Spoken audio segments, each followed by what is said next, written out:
E, dando sequência aqui no nosso bloco 4, eu vou convidar o Hernani Ciriaco de Miranda.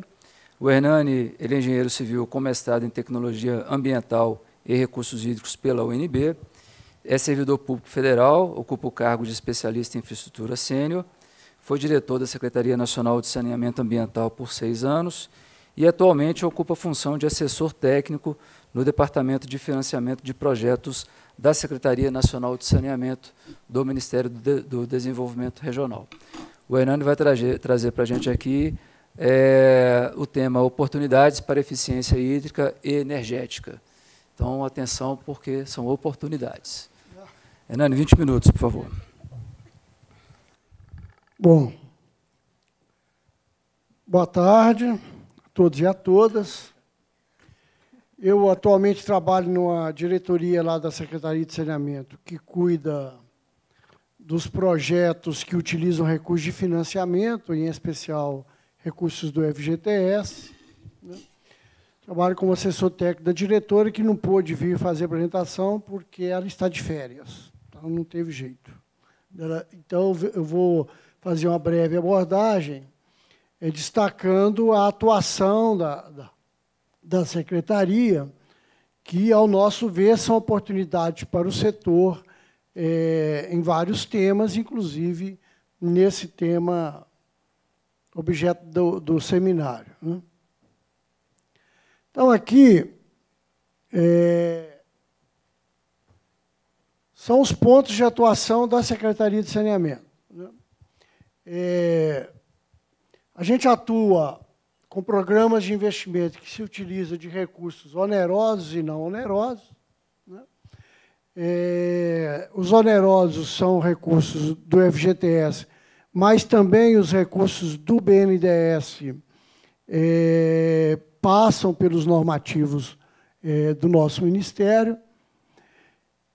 Temos instrumentos de mercado que têm crescido cada vez mais e que têm sido muito utilizados, inclusive a Sabesp é uma que utiliza muito, e na área de perdas tem muita coisa sendo feita através das debêntures, e as debêntures incentivadas passam por uma aprovação e uma validação do nosso Ministério para que a empresa proponente possa obter esses incentivos. Tem um projeto tem uma ação de estruturação de projetos muito voltado para a delegação para a iniciativa privada, que está fazendo alguns projetos pilotos ainda, em especial na área de resíduos sólidos e de esgotamento sanitário, que abrange vários órgãos e ministérios do governo federal, e nós, da Secretaria de Saneamento, atuamos mais na parte de análise e avaliação técnica e apoio no desenvolvimento desses projetos. Temos também acordo de cooperação técnica, que aqui é um exemplo, que é o PROESA, que é um acordo de cooperação técnica com a GIZ, e um segundo acordo, que é o PROTEGER, que é um acordo de cooperação técnica na área de resíduos sólidos. Aqui há muita possibilidade de capacitação, assistência técnica, acesso a estudos, pesquisas e avaliações técnicas que podem contribuir dentro dos temas que são estudados e avaliados. E, por fim, uma área que cuida dos planos e sistemas de informação, em especial o Plano Nacional de Saneamento Básico, o apoio a planos municipais e o sistema de informação. O Plano Nacional de Saneamento Básico ele tem metas para diversas áreas, inclusive metas para a redução e controle de perdas. Né? Todas essas possibilidades, de certa forma, algumas têm mais, outras têm menos relação com o tema das perdas e da eficiência energética, mas, muito em especial, a questão dos investimentos e a questão dos instrumentos de mercado. Né? São oportunidades que hoje estão colocadas mais no campo dos recursos onerosos. Né? Os recursos não onerosos, já há vários anos que não tem seleção de novos projetos, e a gente vem trabalhando, administrando a carteira já existente, mantendo essa carteira e dando efetividade a ela. Novos projetos, novos contratos não têm sido feitos. Mas os outros dois, de recursos onerosos e instrumento de mercado, estão em pleno funcionamento e acessíveis.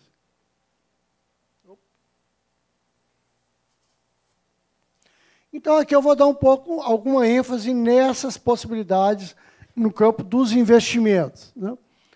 Eu sou recém-chegado a essa área de atuação, então, se tiver alguma coisa aí de dúvida que eu não puder esclarecer, depois eu respondo por e-mail. Mas a abordagem que eu trago aqui é bastante superficial sobre a questão, né? Primeiro, dizer que a gente está trabalhando já há alguns anos com o que a gente chama de seleção contínua. Antes era assim, você abria um edital, as companhias apresentavam os seus projetos, eles eram analisados, avaliados, aprovados e havia uma contratação.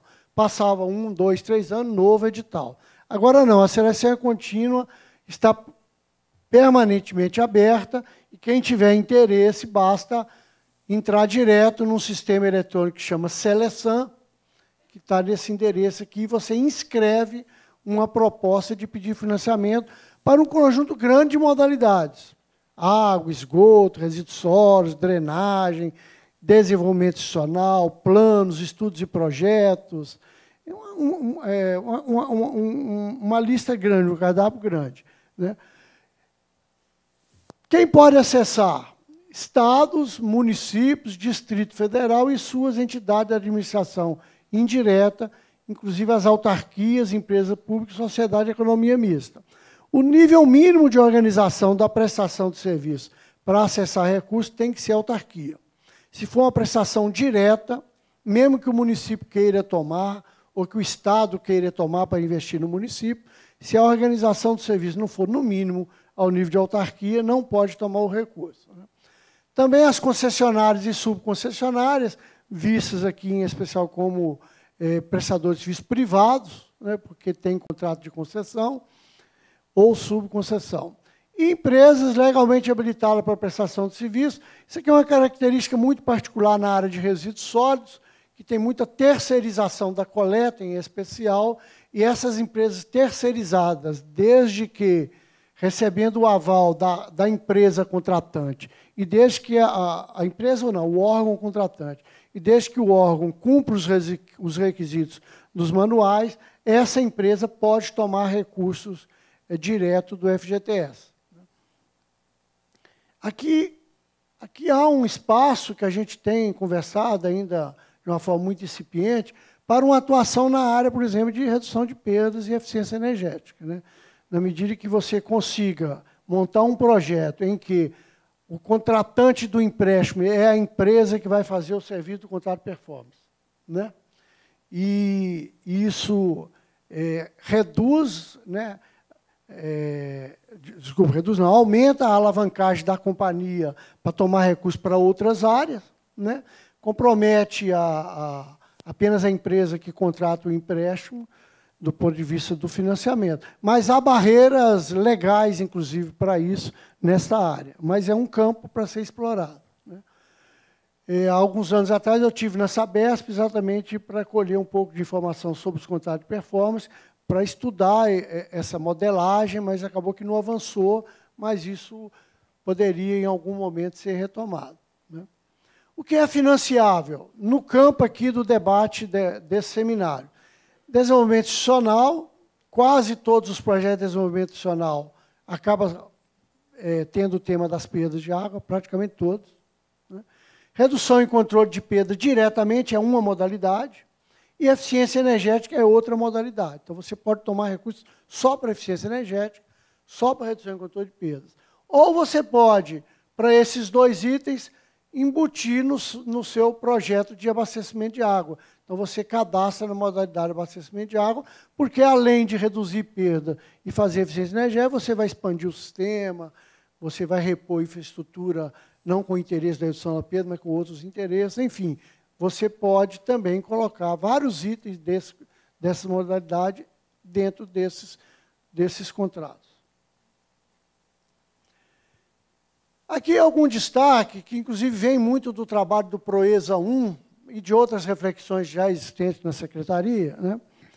Quando o tomador de recursos for tomar recursos para ampliar a produção de água, né, aumentar a vazão produzida, Se ele tiver perdas superiores a 37% ou a 330 litros por habitante por ligação dia, para ele ter o projeto de ampliação da produção de água, ele tem que embutir ações de redução e controle de perdas.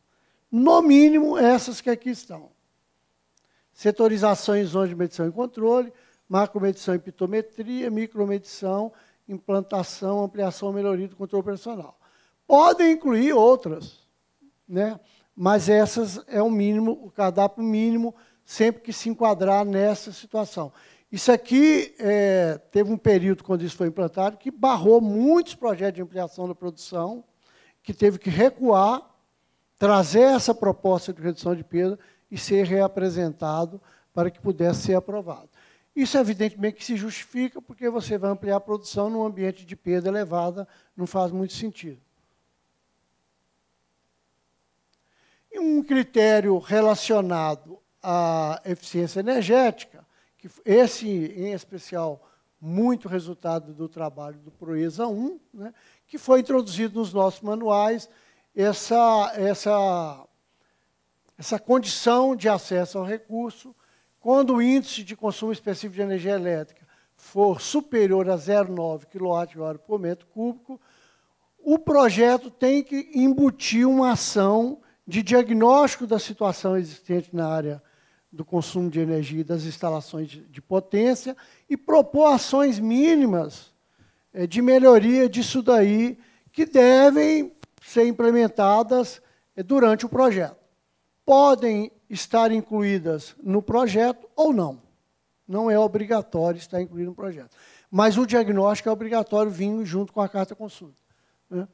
E um outro item é uma recomendação do manual, e os prestadores de serviços, os tomadores de recursos, costumam levar em conta. Quando você estiver trabalhando com ampliação ou melhoria em instalações de recálculo com potência igual ou superior a 100 kW, né, recomenda-se que se inclua instrumental para monitoramento contínuo. E aí há uma lista no manual, inclusive, eu não quis esgotar essa lista aqui, há uma lista no manual que fala o que seria o mínimo a ser colocado, e também equipamentos, não apenas instrumentos de medição, mas equipamentos permanentes nas instalações são recomendáveis, e isso tem sido considerado quando o pessoal apresenta os projetos. São dois destaques, esse e esse, que eu trouxe para falar que o tema da redução de perda, do controle da eficiência energética, está muito evidenciado nos manuais dos programas de investimento da Secretaria de Saneamento. Bom, aqui um balanço da carteira atual, né? Alguns empreendimentos aqui, alguns contratos já estão concluídos, outros não, estão em andamento. Tem uns 2 ou 3, são bastante recentes, inclusive, de seleções recentes. Quando eu digo seleção recente, é de financiamento, porque de OGU não tem, mas a quantidade de contratos aqui inclui OGU e financiamento, né? Na modalidade de desenvolvimento institucional, com 100% das ações sendo para redução e controle de perdas, 11 contratos, 758 milhões de reais, dos programas do MDR, 86% do recurso, e contrapartida 14% na média dos 11 contratos. O mínimo é 10% de contrapartida. Na modalidade abastecimento de água, extraindo aqueles projetos que majoritariamente se compõem por ações de perdas, né? Alguns são só ações de perda, mas outros são majoritariamente ações de controle de perda. Nós temos 19 contratos, 463 milhões de reais de investimento, 90% de recursos do programa do MDR e 10% de recursos de contrapartida. E aqui um balanço de debêntures incentivadas, né? Não sei se todos estão a par como é que funciona esse debênture, sem detalhar muito, porque eu também não conseguiria detalhar muito. Mas essas debêntures são papéis que são lançados no mercado, que a companhia oferece no mercado, os investidores tomam esses papéis mediante condições de remuneração que são fixadas, e elas podem ser específicas para investimento na área de infraestrutura, e aí elas podem se credenciar para ser incentivadas, mas pode ser também debêntures para capital de giro, para outras ações na área mais de gestão e de gerenciamento da empresa. Essas não podem se beneficiar dos incentivos. Que incentivos são esses? São o não pagamento de PIS/COFINS nos equipamentos e na fatura dos empreendimentos que é emitida, né?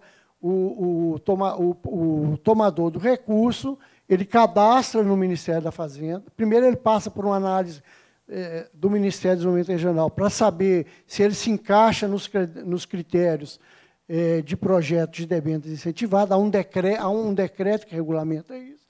O Ministério, validando a proposta, ele cadastra no Ministério da Economia, e no desenrolar do projeto ele vai fazendo os lançamentos e vai tendo créditos de impostos do PIS/COFINS, né? Então, já foram 22 projetos aprovados. Desses 22, segundo a informação do pessoal que trabalha lá na área, todos, sem exceção, têm alguma coisa na área de redução de perdas. Todos. Mas 2 em especial, que estão em andamento, são específicos de redução em controle de perdas, que eu trouxe aqui, esse da Saneatins, que é uma empresa privada, né? Contrato de 190 milhões de reais. Aliás, ele não é específico de perda, não. Ele tem 23 milhões de reais só para perdas, né? Na verdade, é que esses contratos é possível abstrair o que é perdas. Esses outros de cá têm perda, mas não dá para a gente abstrair, né? Então, 23 milhões, e tem uma meta estabelecida no projeto para reduzir de 34% para 22% o índice de perdas. E esse outro contrato é um contrato da Sabesp, de 400 milhões de reais, todo para redução de perdas, e não tem uma meta quantitativa, mas tem uma meta qualitativa de comprovar a redução de perdas em 33 municípios que são atendidos, que são beneficiados pelo projeto, que, na verdade, beneficia mais do que 33, beneficia 71 municípios, né? Então, esse modelo é um modelo que as companhias que têm o interesse está aberto, pode ser feito, e vale dizer que tem muita companhia. Esses projetos aqui são aqueles que passam pelo MDR. Tem companhia lançando debêntures que poderia receber o incentivo, mas, para vencer a burocracia de passar por receber incentivo, às vezes a companhia não está nem se credenciando para receber o benefício. Ela prefere lançar no mercado, obter o recurso e aplicar na infraestrutura, mesmo fazendo jus ao benefício, ela não se inscreve. Bom, são esses elementos. Eu queria, Marcelo, aproveitar um minutinho. Não é da minha competência nessa mesa fazer isso, mas eu não vou deixar de aproveitar a Carla aqui para falar. Quer dizer, a Carla, ao apresentar essa questão dos contratos de performance, a Sabesp já está assim, tão madura nesse processo, né? Tão avançada nesse processo, que ela apresenta algo como se fosse uma realidade clara, transparente e cristalina para todos nós que estamos de fora. Isso nem sempre é verdade, porque tem algumas questões nesses projetos para os quais as demais companhias, o setor, esbarra em problemas, né? Que aí eu gostaria que você, se você puder abordar agora no debate, você pudesse falar um pouco disso. Um deles são as garantias, né?